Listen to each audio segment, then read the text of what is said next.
Dan tugas saya yang mengkoordinasikan di bidang hukum dan HAM untuk memastikan tindakan seluruh aparat penegak hukum itu berada di koridor hukum dan mengedepankan hak-hak asasi manusia. Dan ini juga ditekankan oleh Pak Presiden, jangan sampai ada satu tindakan itu di luar dari koridor hukum yang berlaku.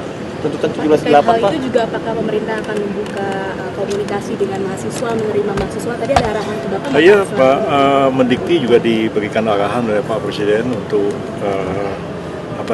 memberikan satu respon yang sebaik-baiknya terhadap aspirasi yang berkembang di kalangan mahasiswa, dan kita percaya Pak Mendikti juga selama ini sudah melakukan pendekatan dan dialog dengan para mahasiswa, dan saya sendiri juga nanti hari Senin juga akan melakukan rapat koordinasi seluruhnya yang menyangkut aspek-aspek hukum, memastikan bahwa apa yang dilakukan ini adalah di atas koridor hukum. Jadi rakyat tidak perlu merasa takut, merasa khawatir ya, karena pemerintah menjamin kebebasan masyarakat untuk rakyat untuk menyampaikan aspirasinya, menyampaikan pendapat, ungkapan perasaannya melalui unjuk rasa sepanjang itu dilakukan dengan damai, tertib dan mengikuti koridor hukum yang berlaku.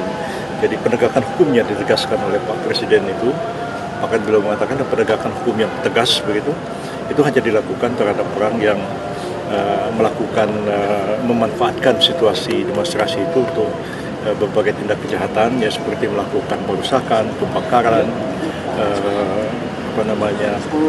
dan lain seperti itulah, pencurian dan lain-lain. Dan karena itu itu harus dilakukan satu tindakan hukum yang tegas. Tapi kami pun menekankan juga nanti kepada aparat bahwa tindakan hukum yang tegas itu juga mengikuti kaedah-kaedah hukum yang berlaku dan juga menghormati HAM. Jadi kalau mereka mau didampingi pengacara, harus disediakan pengacaranya, juga menjunjung asas praduga tidak bersalah dan sebagainya, sehingga memang hak asasi manusia terjamin kepada siapa saja mereka yang mungkin akan dipanggil, diperiksa, ditahan dan lain, itu tetap harus mengikuti koridor hukum yang benar. Nah, apabila itu dilanggar, maka aparat juga harus ditindak karena melakukan satu pelanggaran terhadap norma-norma dan penegakan hukum itu sendiri.